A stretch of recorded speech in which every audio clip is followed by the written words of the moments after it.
You're listening to the Freedom Army Radio. Okay. All right, let me get a little organized. We got the technicals out of the way. This should only be about 20 minutes there, Richard, and I really appreciate you for coming in and being here. Yeah, not a problem. I do love your stuff, man. I've always been impressed with your mind and your perspective.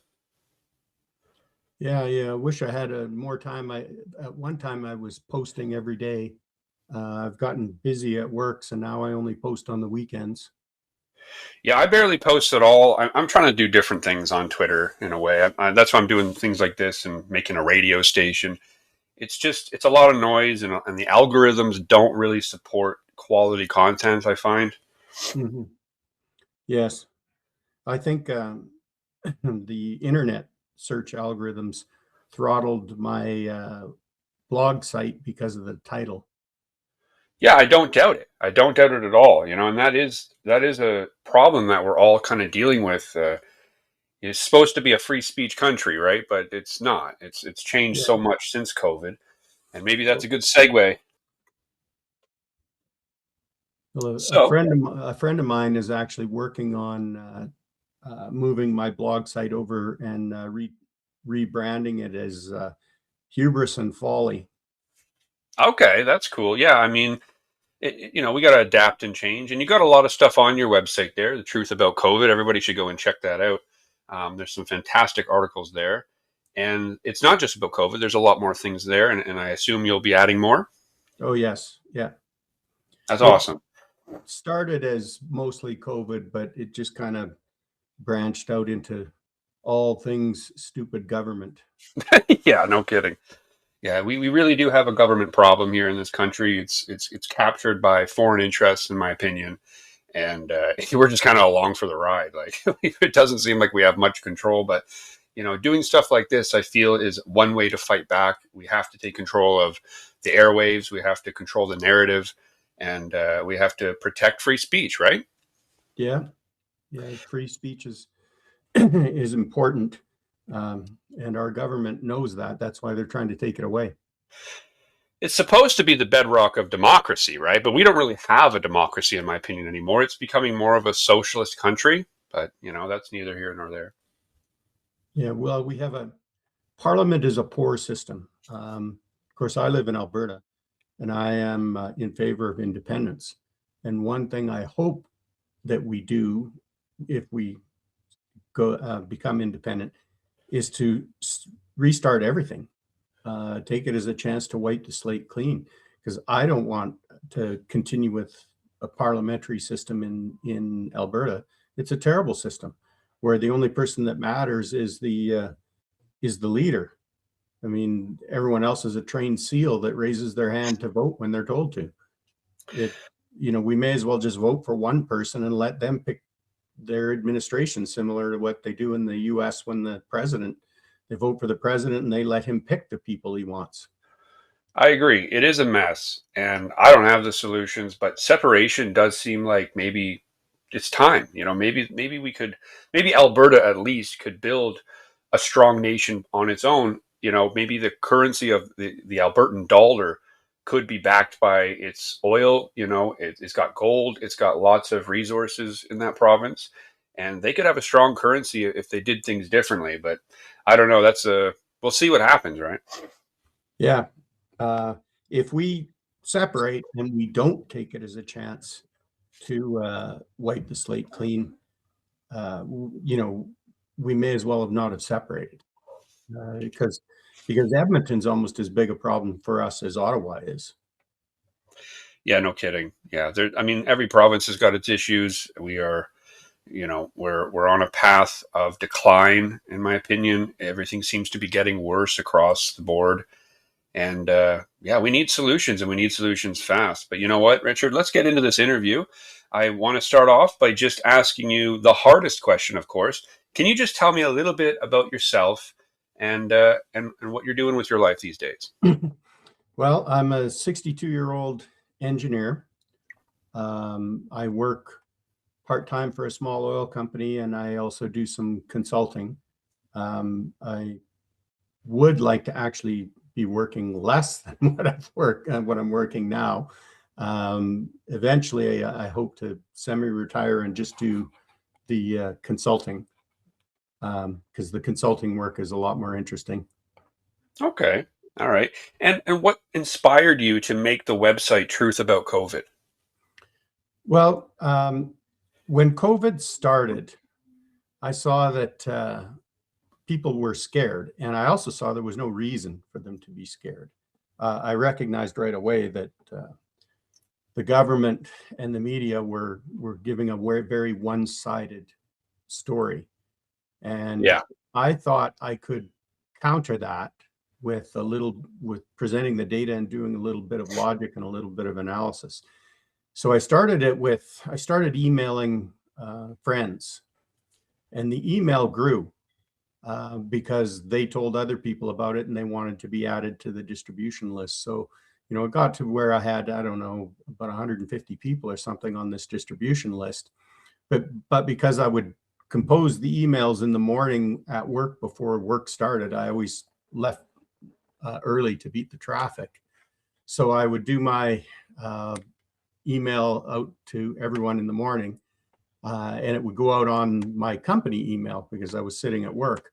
Well, that started to slow the company server down because it started to be the distribution list gets flagged as spam. Yeah. So to prevent it from becoming a problem for my company, it was a small company I was working for at the time. There was only like 14 people. I decided to start a website instead and post the information on the website. But the goal was always the same. The goal was to try to tamp down the fear, because I saw the government stoking fear over something that if we had done nothing, all we would have noticed was a bad flu year, and we have a bad flu year just about every other year. It's not an unusual thing. 100%. I totally agree with that. And there were so many people that were screaming like, "Oh, just let it rip. Oh, you want to kill everybody?" But that's not the reality at all. No, and the data showed that right from the start. And the data showed right from the start that it was only a problem for seniors who had serious pre-existing health conditions. So the smartest way out of that pandemic and the easiest way was always to let young, healthy people get exposed. That would have ended it in its tracks. Well, that's natural immunity, isn't it? Yes, and Exactly. it presented almost no risk for young, healthy people. You should have encouraged young, healthy people to go out and get it. I did. I didn't get the vaccine, of course, but I got COVID at least 2 or 3 times. And I'll tell you, I've had worse hangovers, brother. It wasn't that Yeah. bad. And I didn't get the vaccine, and no one in my family did, and no one in my family got COVID. Now my wife was exposed because on an antibody test, she had the antibodies for it, but she was never sick a single day. I wasn't exposed. I went and got the same antibody test, and I didn't have the antibodies. Yeah, in the early days, it was very confusing for everybody. Like, no one had an answer on what was going on, how severe it was. They were doing studies. I remember a study came out of Italy, and I think this was a targeted study because they picked probably the worst group of people who are heavy smokers. The health of the elderly in Italy is not very good. And so this virus, which is real, it would hit them and it would hurt them badly. So they took a little snapshot, a little sample and said, "Oh, it could be 50% mortality. We have to act now. We have to control everything. We need ultimate power," right? Yeah. Yeah, it was a smokescreen. And the reality is that if they had done more studies, they would have seen that the truth is it is a age stratified disease, that it is basically those who are probably going to be knocked off by the regular flu anyways, are going to be susceptible to it. And that is a tragedy for those who were hurt by COVID. But let me ask you this. Do you think that it was made in a laboratory? Yes, Yeah, I think it was absolutely. intentionally made, and it was released intentionally. That's Very, actually one of the very questions I have for you. Let's play a little game here. okay. Let's do a little true or false. I've got some fun questions for you, and then we'll get more into the details. Okay. Okay. All right. So this will be kind of fun for the listeners, I think, and we can kind of figure out where we stand on everything. So, true or false, Richard? Masking is an effective tool to protect against COVID. False. I agree. I couldn't agree more. Wasn't it crazy at the time, like how people thought that if you just put on this flimsy ass mask, somehow you're protected from airborne viruses? Like you're still breathing. Like I've The been. box that you pull the mask out of says it doesn't work for viruses. How can you pull it out of a box that says it doesn't work on viruses and believe that it works on viruses? Well, Richard, the trick was you had to put three masks on, right? You needed a triple Yeah. mask. And And then, if you go through my uh, blog site, there's a lot of blog entries on masks. I showed, I linked a lot of studies. And of course, the studies have always shown that they didn't work. of course. And I did one blog post called Mask Mathematics, where I calculated, what is the pore opening size on a normal cotton weave thread, and it's 100 times bigger than the virus. So Yes, actually, I remember that point. I remember learning about that and thinking, okay, how big is this thing? Let's look at this from a scale perspective. yeah, And the mask itself is so big compared to a virus. And actually, here's a fact that I happen to remember off the top of my head: a virus is around 1,000 times smaller than a single red blood cell, and a single red blood cell can go through the mask. yeah, So you're just huffing the virus all day. You're collecting it on the mask. It makes no sense whatsoever. yeah. It wasn't going to help, but it is a significant restriction for breathing, Yeah, and hypoxia is a problem. It can definitely. damage your immune system from hypoxia. So if you're wearing a mask all the time, you're actually making things worse. And you're terrified, right? Because those Yeah. people were terrified. And I think the mask mandates, that's what it was about. It was a visual symbol telling people they should be afraid. That's why the government wanted you to wear them. It was another tool to keep the fear alive. Entirely about compliance. That it's Yeah. a herd mentality. When one person's doing it, another person's doing it. Monkey see, monkey do. And Oh, and sadly, that works. that is, and it's a powerful thing with humans. Humans are a herd animal, basically. Yeah. Yeah, And exactly. I know my wife, because I showed her all the data, she knew that they didn't work. She went to the store with me. I didn't wear a mask. She went in without a mask on. And after about 20 minutes, she put her mask on. And when we left, she said she couldn't take the stress of being one of the only people without the mask on. So it Yep. wasn't that she thought she needed the mask. She was stressed out by being an outlier, being outside of the herd. They call that mass formation psychosis, don't they? Yeah. All right, next question. The 6 feet apart signs that were everywhere on Walmarts and grocery stores, they kept us safe. No.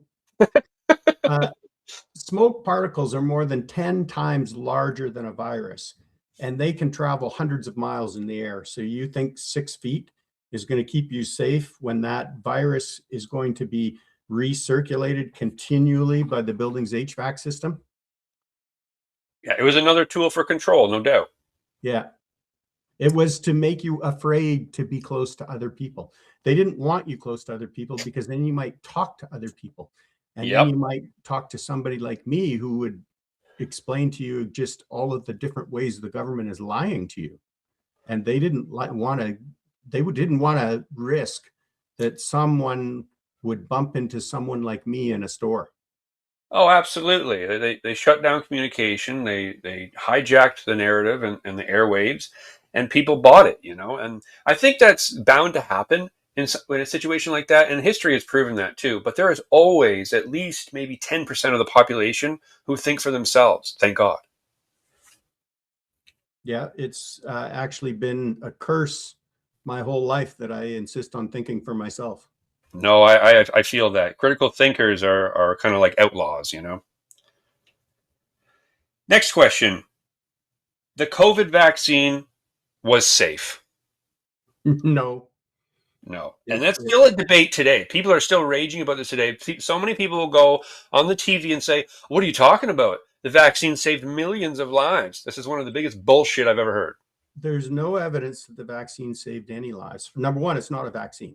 Yes. And that one blog post of mine, I think that you read, I went and looked up how it worked. And when you look it up, it becomes obvious that it's not a vaccine, that at best it offers partial temporary protection.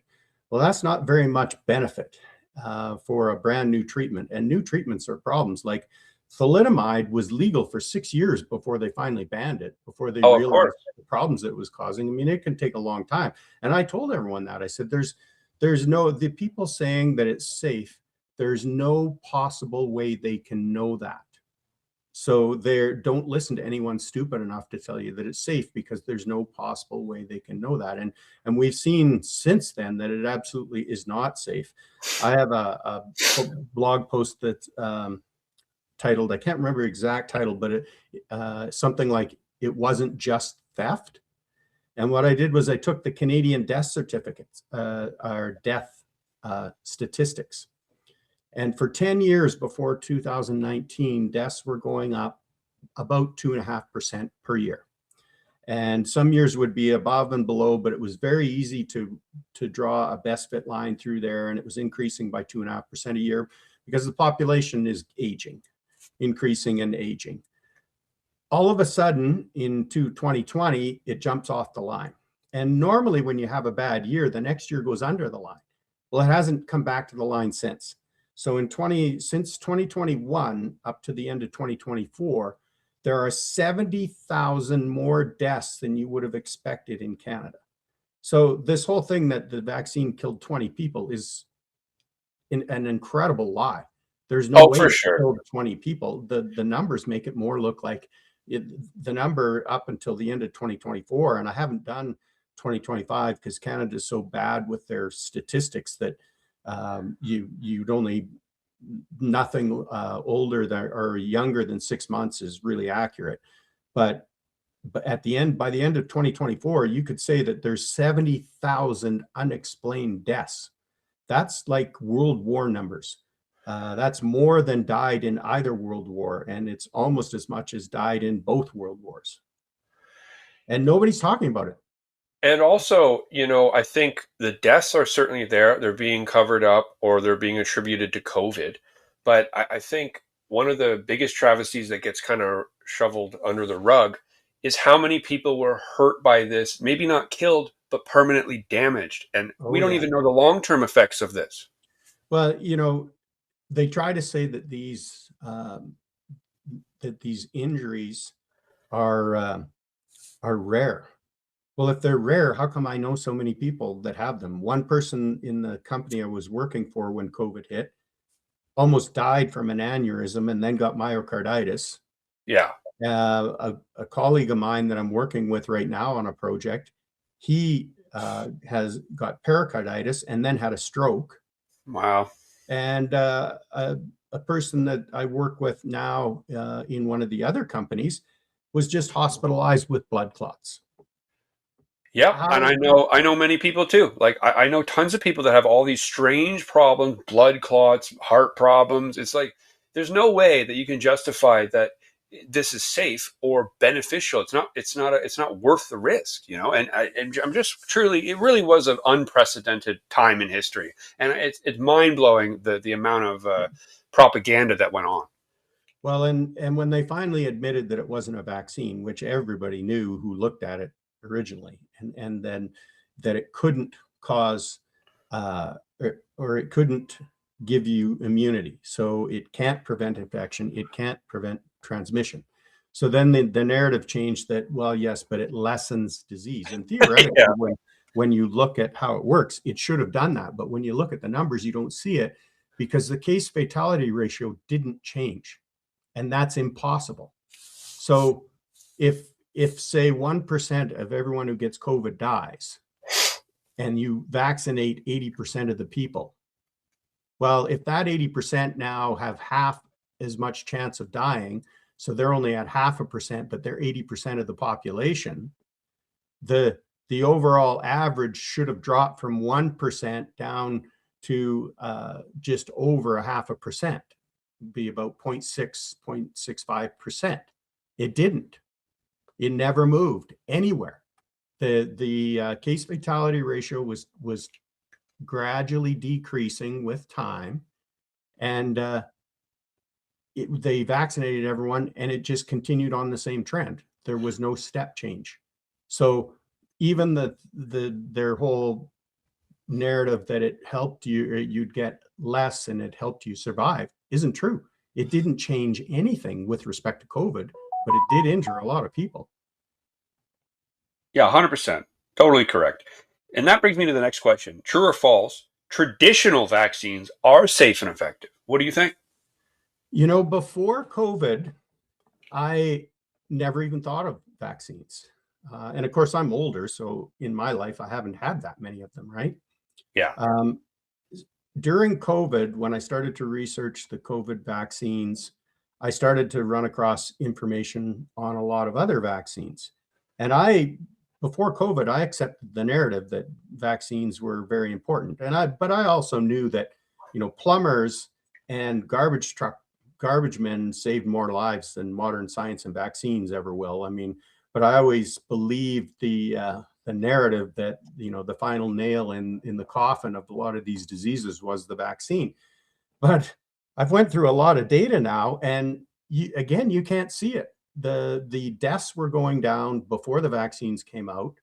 We brought vaccines out, and the deaths continued to go down, and there was no inflection point. There was no sudden drop where you can say, well, there it is, that's the vaccines killing the virus. I'm not sure any of them work, and I'm not sure that any of them are safe. So I don't know if I'm willing to say that they are not safe, but my opinion of them has changed now that I've seen the data. I think we need to have a conversation about what vaccines we should be using, because I think there's a lot of data that shows that some of them are unnecessary, and there are people being injured. And are they being injured by certain vaccines or by the combination of those vaccines? What is it that are injuring these people? But it's a conversation we should have had before we started doing it. It's just bizarre that in the 80s they decided that they would exempt vaccine manufacturers from liability. So in the 80s, we recognized that there was a problem. There were safety issues with vaccines. But the minute that we exempted the pharma companies, suddenly we started giving kids even more vaccines. Yeah, Where's the logic in that? it's a product to make money, no doubt. I mean, maybe it didn't start that way. They had like real pressing concerns. I know that the polio vaccine um, has been a success. I would say it's a success. I don't know everything for sure, but I do Actually, know that when it first came out, though, there was fatalities. It wasn't perfect. People did get hurt, and it got better over time. But that is completely different than the mRNA vaccines that they came out as a rush job, in 2020. Actually, in my journey learning about vaccines, I learned a lot about polio, and I would be willing to say that polio is not caused by the polio virus. It's a That's con- interesting. I don't know anything about it. What makes you think that? um, well, polio has always been problematic for them because they've never been able to find typhoid Mary. They've never been able to find the case that transferred polio from one outbreak to another. These outbreaks always happened disconnected. They could never find out how it got there. Like there wasn't one person that brought it from one place to the other and infected other people. And it always happened around places that were using a lot of pesticides with heavy metals. Ah, that could be the culprit. I wouldn't And doubt it. now those pesticides with the heavy metals are now no longer legal, and polio went away. And Yeah. and then I learned No. that if you go down into the Amazon and test the Indians down there who have never had the disease of polio, there are three different polio viruses, and apparently most people in the Amazon have all three, But they're not affected. but they don't have the disease.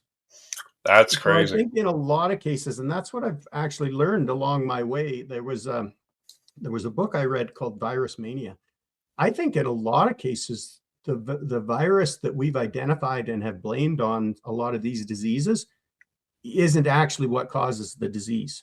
I So don't doubt it. maybe some vaccines work because we've properly identified the virus, but I think a lot of them don't do anything because we haven't properly identified the virus. And there's been a lot of um, research. Well, not a lot of research. A lot of critics have said the problem is we've done a lack of research. They haven't had much success after they've identified a virus in getting that virus to infect anyone.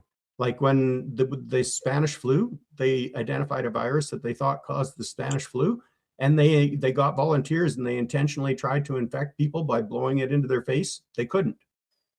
They weren't able to give the Spanish flu to anyone. And the same thing happened with polio. They tried to give polio to lab animals, and they couldn't. Hmm. They finally proved that polio virus caused it by injecting a mixture with the polio virus in it directly into a monkey's brain. And Okay. it caused neurological damage similar to polio. Hmm. Well, but they never injected any monkeys with that concoction without the virus because there was a lot of the other chemicals in there. And they never injected monkeys, just put the needle into monkeys' brains. Like they put a needle into a brain and injected fluids. I would think it wouldn't matter what's in those fluids, you're going to do brain damage. Yeah, So it's how definitely is a that? convoluted issue. So, well, how is that proof that the polio virus caused it? Like it's incredible. The things that I found when I started to research is like this vaccines have been way oversold, and I'm For not sure. sure. I'm sure there's a lot of them we shouldn't be taking, and I'm not even sure that any of them actually work. After going through this journey that I've gone on, finding different references to read, and we certainly didn't need to start giving kids 72 of them. Like when I'm 62 years old, so I had a handful. I don't know how Yeah. many I had. I had maybe like six. Well, Same here. my generation is perfectly healthy. Yeah, So, exactly. so Exactly. what problem did you think you were solving by suddenly giving all these people all these vaccines, all these kids these vaccines? We didn't have a problem before you started to give them all these vaccines. So what problem did you think you were solving? It was a financial solution for those who make them. It is Right. the golden goose because when you develop a medication, you only give it to people who actually get sick. Vaccines you give to everybody. Yeah. Who maybe don't need it or maybe, actually have adverse reactions to it. You don't know. Yeah, and you don't care because you make your, you know, 15 or 20% or whatever it is on every injection. And of course, the manufacturers cannot be sued if there's deaths. Yeah. That's crazy.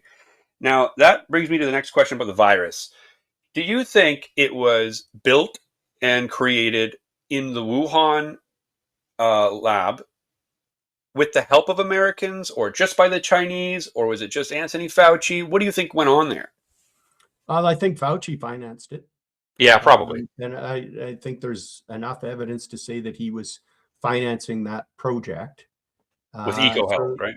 so he knew everything about the virus. When he kept saying that it was a novel virus, the guy had been financing it for years, which means he was getting progress reports.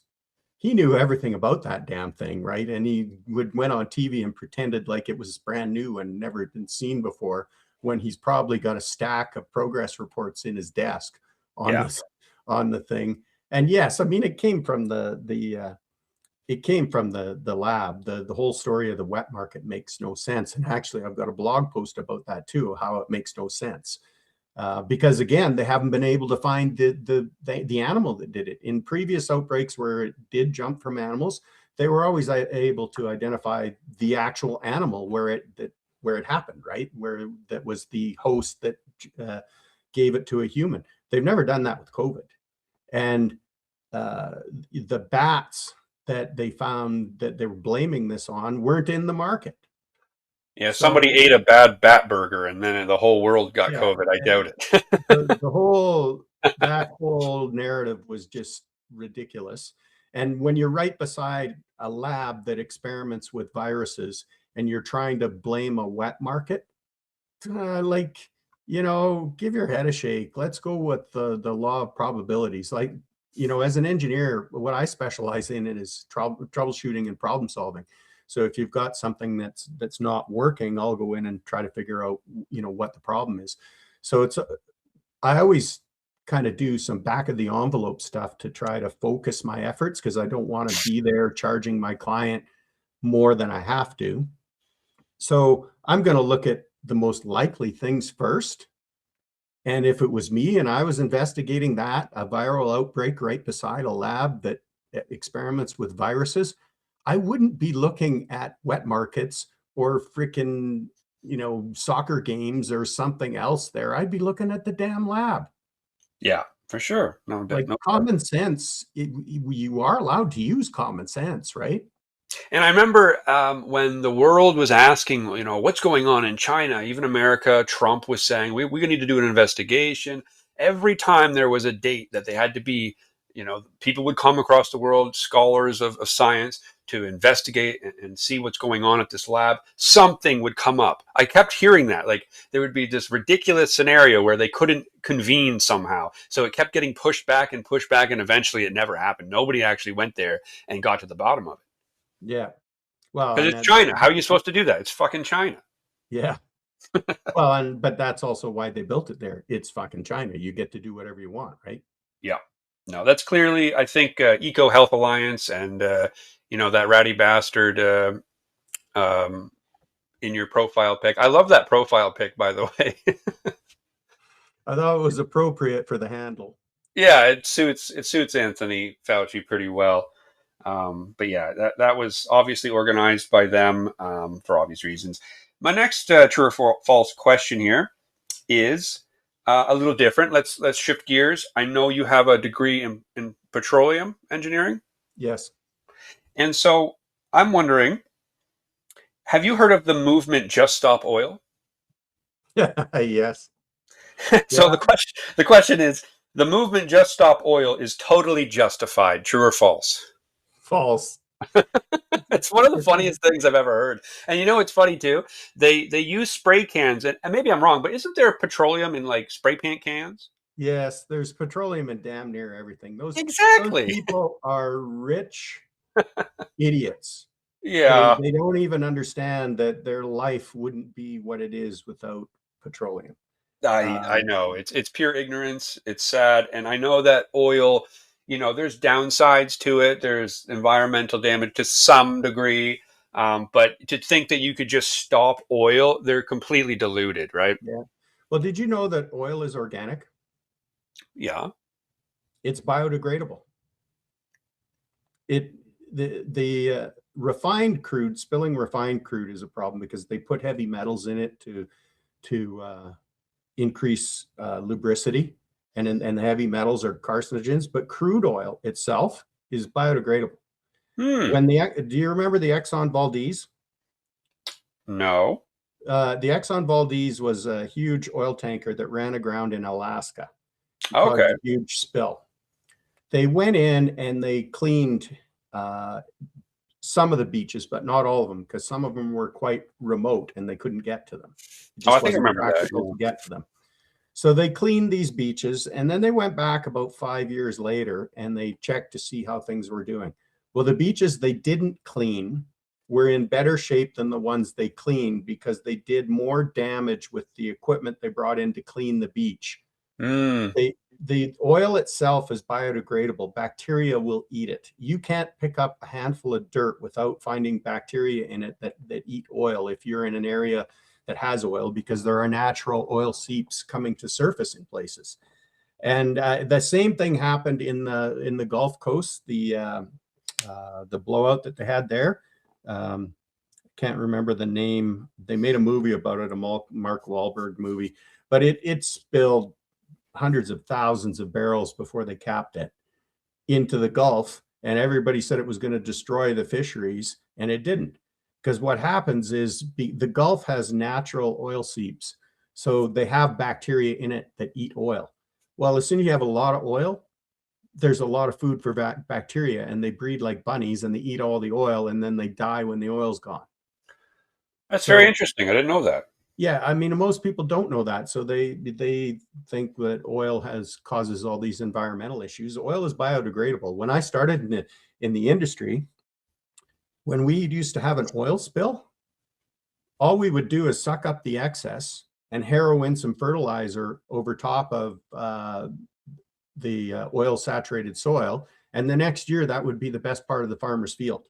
Ah, But now you're not allowed to do that. Now you have to scrape up all the dirt, bring in dirt from somewhere else, take the dirt to a dump, gee. and you're actually doing more damage than just leaving it. Well, that is interesting. Now, I got a big question for you. The oil industry is becoming obsolete in favor of cleaner energy. True or false? False. The percentage of oil in terms of what total energy hasn't really changed. It's still like 75% of the energy is oil. Do you And think that and will change over time, though? I know we need it for basically everything, and it's a powerhouse industry, and it's not that's not going to change. We're going to need it for factories. We're going to need it for everything. But do you think just raw energy will be moved more to solar or nuclear in the future? no, Really? the thing about oil and hydrocarbons in general, they have two advantages. One, they're very energy dense. So there's a lot of energy in a small package. Like the battery of a Tesla weighs 560 kilograms and has about the same amount of energy as 20 liters of oil, which only weighs about 15 or 16 kilograms. So it's very dense for energy. So that's good. And it's portable. We don't have any other thing right now that is both those things. Like nuclear is very energy dense, is way more energy dense um,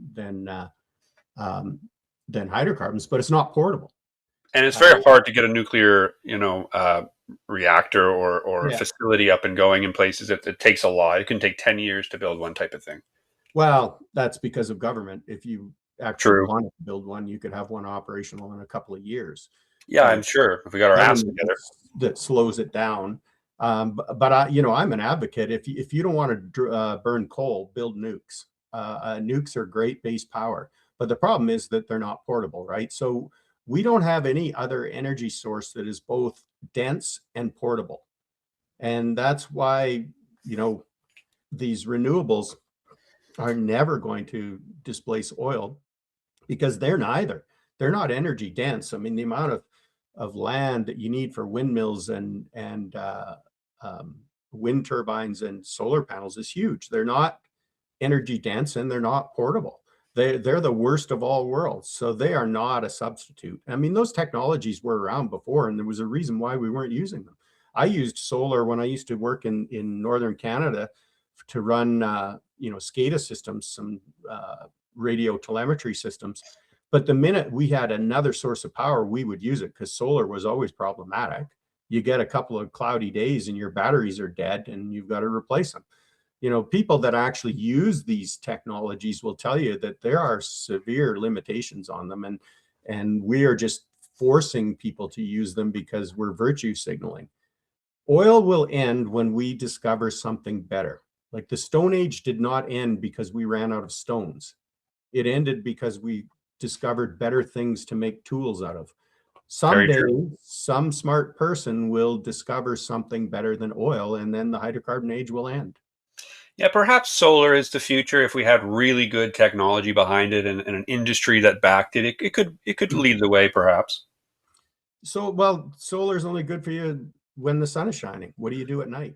Well, The earth, actually, you know what Elon Musk has recently said. This just came out like the other day. yeah, he wants to put it in space, which is Like actually a good idea.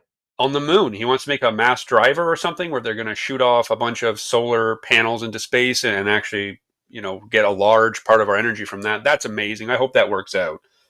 Yeah, I mean, you could put them onto uh, the sunny side, the bright side of the moon, and get continuous power, but getting it to Earth. Yeah, that'd Um, be tough. well, I don't know much about it, and I should read more about it. But Nikola Tesla actually talked about using the ionosphere to transmit electricity. I've read about that. Yeah, he's an interesting character and he had revolutionary ideas and he's the one that lit up the world. Yeah. So, I mean, maybe, but with present technology, we're not going to displace oil and gas because we just don't have anything better. It isn't some big conspiracy. It's because we don't have anything better. At least not for now. Maybe in 100 years or something, but we definitely need it now. And these just stop oil freaks need to calm down. Yeah. All right. Next question here: true or false? It's kind of a fun one. The reason America went into Iraq was not weapons of mass destruction, but oil. I'm True or not false? even sure it was oil. I mean, because you can get the oil anyway, you can buy it. Iraq's got to sell it. Yeah, Like, so, a true. lot of people say it's oil. I think it's more, war is a game. People make money off it. Yeah, You have to have a war if you want to sell missiles and tanks and guns and bombs and everything else. I think that the objective of war was war itself.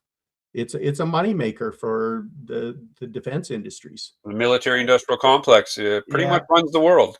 because oil always gets blamed. Of course, oil gets blamed for everything. But why? Why would you go in and spend billions of dollars to get their oil? You could just buy it from them. Very true. It's a good point, actually. Last question for the true or false, and then I got a few more for you. And I think I know your answer on this one, but global warming is going to kill us all. No, it is not. It is not going to kill anybody. Uh, the That is the biggest farce. It's the longest running fraud in history. Yeah. Global warming. The I started to look into it in the 90s because it didn't seem like the data didn't seem to support what they were saying. And then you discover things like the CO2 often goes down when temperature's going up and vice versa. The theory says that it will always warm when CO2 goes up. And yet you look at the historical record and that's not the case. It often goes down while CO2 is going up and vice versa. And the theory says that never happens.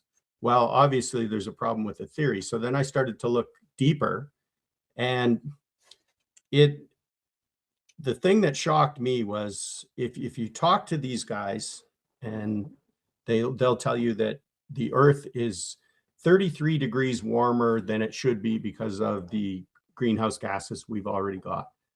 But the way they calculate that number is wrong. They calculate that off the back radiation that the greenhouse gases send back to Earth. But an object can't be warmed by energy it's already released. That's like saying that if you sat down in front of a fire, as soon as the fire started to warm you up, because as a human, as a solid body, you also radiate energy, and you would be radiating energy back towards the fire. Do you think the fire got hotter because you sat down beside it? Good point. Yeah. Yeah, it doesn't. So that number is wrong. And that's not where the heat is trapped. Where the heat is trapped is the greenhouse. Most gases can't absorb radiant energy. They transmit heat energy convectively, but greenhouse gases can. So the greenhouse gas grabs this energy.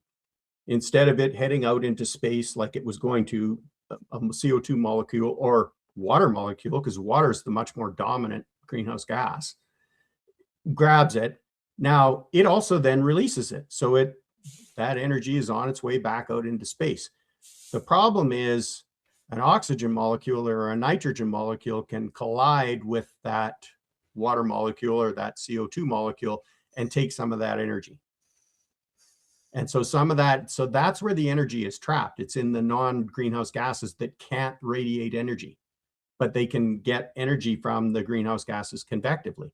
But they can also give it back to a greenhouse gas convectively, which can then radiate it. So how much is that? That's the question. How much is being trapped?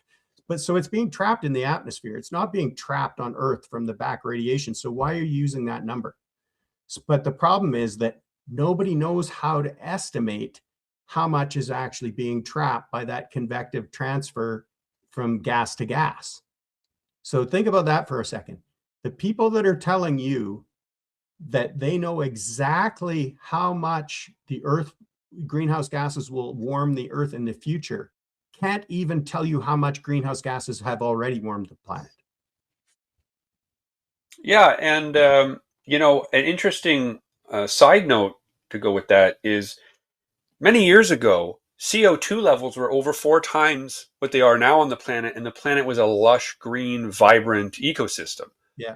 So I can't imagine how this very marginal increase in CO2 can actually really hurt the planet. I think climate change is just normal. Like the climates change. It's part of the earth. It heals itself. It changes. It's okay. And I think we just need to adapt with it instead of freaking out about oil. Well, you're absolutely right. There has never been a period in the Earth's history where climate has not changed. Yeah. Climate change is normal, and what we're seeing is normal. But here's the kicker: even if it's not normal, if you go back to the very first IPCC report, that's the Intergovernmental Panel on Climate Change, the UN report that started all this nonsense. If you go look at that, there's two things that should give you pause for thought. Number one, northern countries like Canada benefit from climate change. Yeah, I would agree with that. I'm happy if we get a little warmer in the winter. That's fine with even me. in their most dire predictions, in the most ridiculous ones, Canada benefits. So why would Canada spend a nickel to prevent it? If other people want us to prevent climate change, they should pay us. They should. 100%, 100%. But the other thing that is even more damaging, if you go look, they have a section and they talk about what it would cost to live with climate change versus what it would cost to prevent it. And living with it or adapting to it, as you just said, was cheaper. So why are we spending money trying to prevent it if it's cheaper just to adapt to it? And these are the UN's own reports. Like the whole thing is a farce. It isn't happening. It's not being caused by CO2, but even if it was, it's cheaper to adapt to it than it is to try to eliminate hydrocarbons. It's entirely political. And one way you can totally prove this is just look at the statistics of populations and output of CO2. For example, in the UK, they are doubling down so hard on net zero, which is ridiculous. And yet they output almost a completely insignificant amount. It's China that's got about 40% of the world's CO2 output, even if that is really, really bad or not. They're the culprits. So why are the policies in politics here in Canada or in the UK not doubling down on China? And they just want to tax their citizens. That's all it is. Yeah. But here's the other thing to consider. Even what China's doing is a drop in the bucket. Yeah, no, I see what you're saying. Yeah. There is a natural CO2 cycle. The amount of man-made emissions are 3%. 97% of CO2 emissions are natural. It is a drop in the bucket. And Canada is something like 2% of the 3%.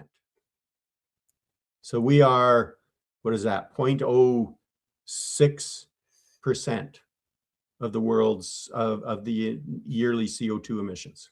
And we think we should stop that. We think you should freeze in your home. The whole thing, no matter how you look at it, it's retarded. Yep. It makes no sense no matter how you look at it. Even if you think that CO2 is a problem, what we're doing is obviously not the solution. I agree. And I only got a few more questions for you, Richard. I really appreciate your time. So let's move on to the conclusion here.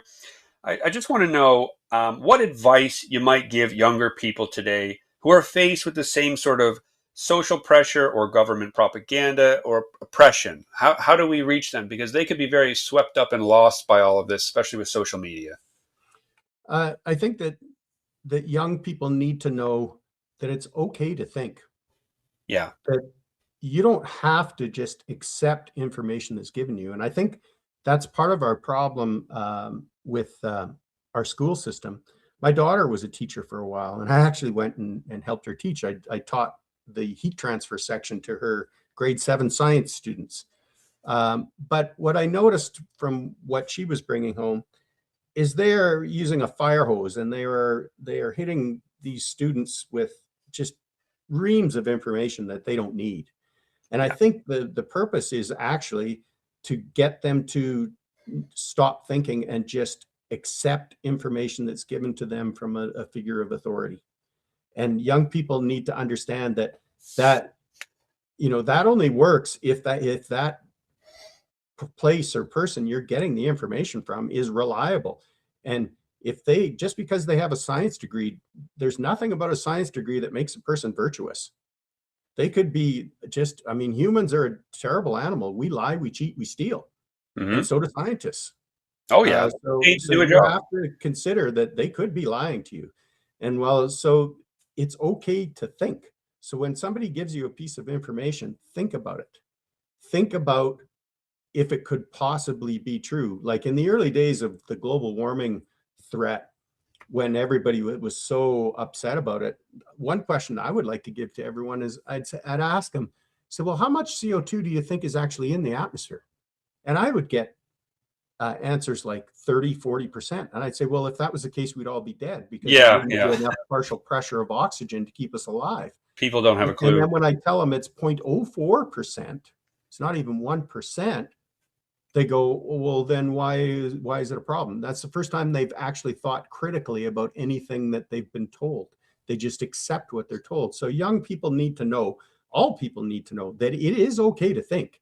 You do not have to just accept at face value what someone tells, a figure of authority tells you. You should think about it and critically analyze it. And if it doesn't make sense to you, look into it, because there's a good chance you're being lied to. And if the information is coming from the government, the chance you're being lied to is almost 100%. I mean, if you look at history, they call people that distrust government tinfoil hatters, but go look at history. History will tell you that some of the worst atrocities in history have been committed by governments. Oh, of course. So anybody who blindly trusts anything the government says is just asking to be abused. They're Like, sheepy, sheeple. so that would be my message. It's okay to think. And just because it's comfortable to be in the herd doesn't always move in the right direction. You got to know who's at the head of the herd, who's the herd following. And if the herd's following the wrong person, then don't follow the herd.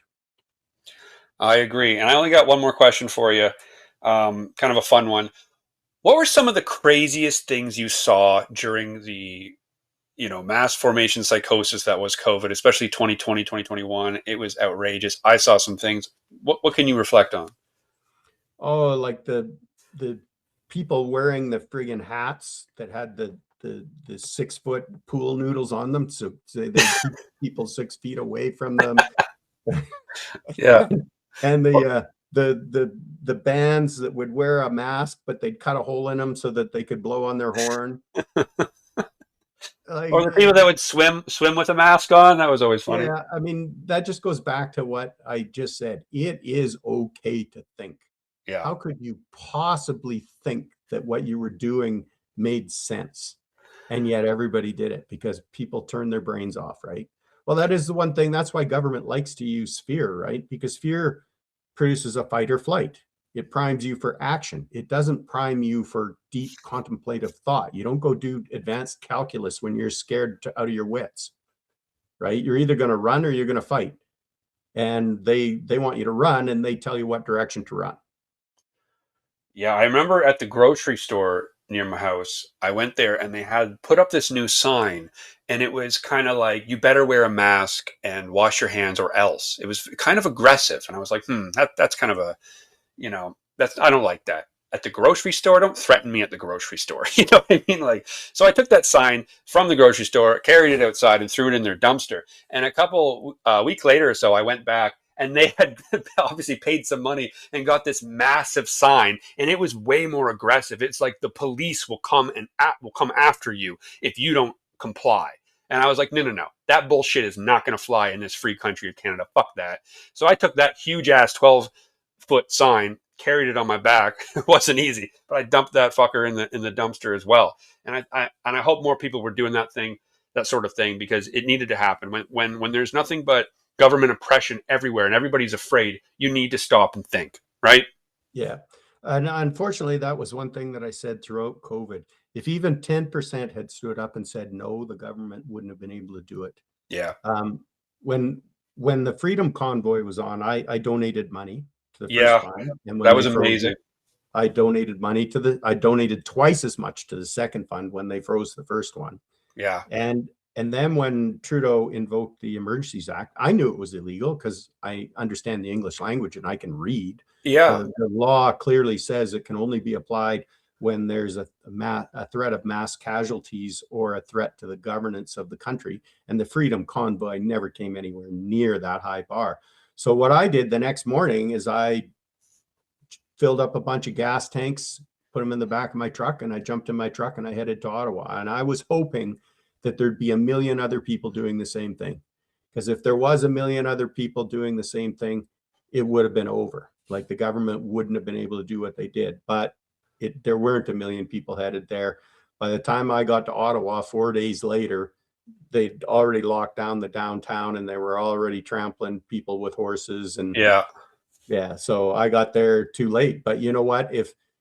That's what I had hoped. I had hoped that news stories would show the highways jammed with people heading to Ottawa. And that would have ended it. That would Hmm. have ended everything if Canadians had just stood up and said no, and they didn't. Yeah, man, it was a crazy time and a lot of lessons to be learned. And hopefully we can impart some of these lessons into the youth going forward so they don't fall into these traps like so many people did. It was the greatest unprecedented act of evil against our innocent population of all time, in my opinion. And I just want to conclude with one last question with Richard. I really appreciate you being here. I love your work, and everybody should go and check out truthaboutcovid.com. There's more great stuff to be posted there, and already tons of great articles. So, is there anything else you would like to let people know? Uh, I think it just comes back to what I've already said, that you need to turn your brain on. When the government tells you something, or not even the government, when some authority figure tells you something that in your knowledge and in your experience can't be true, it probably isn't true. So don't believe them. Don't just, that the whole, what is the quote from Orwell? The government uh, wanted you to disbelieve what your own eyes and ears told you. I'm It was their final paraphrasing. command. Yeah, it was their final command. Yeah. So, like, why give them that? Why just go along and give them exactly what they want? They want to be able to push you around. They want to be able to tax you, and they want to be able to steal your taxes for silly things we don't need, like wind turbines, right? Don't let them do that. Don't let them. Don't turn your eyes and ears off just because they want you to. I agree, and I think that'll conclude our conversation today, there, Richard. I really do appreciate you being here, and hopefully we can be a beacon of hope for others and show that critical thinking is the future. It is the path, and everything else is a path to self destruction and an Orwellian world, no doubt. Yes, I mean, our society is built on the backs of people who did think critically. We would have never made the advancements that we've made in technology without these great thinkers. And we're not going to keep this society if everybody turns their brains off. No, exactly. Like it's so important, and I think what we're doing right now is important. And people need to take to the social media. They need to think critically, and they need to voice their opinions. And hopefully, this Freedom Army Radio, can be that sort of light for people to find their way. I'm hoping, at least. And thanks to you, we're on the right path, I think. Well, keep up the good work. I appreciate the efforts that you make to try to keep the conversation alive and keep people thinking, speaking and thinking. Exactly. Question everything. And that'll conclude our interview today, there, Richard. Thank you for coming. And everybody, please check out truthaboutcovid.ca. And that'll do. Thank you so much. Take care. All right. Have a good evening. You too. Bye bye.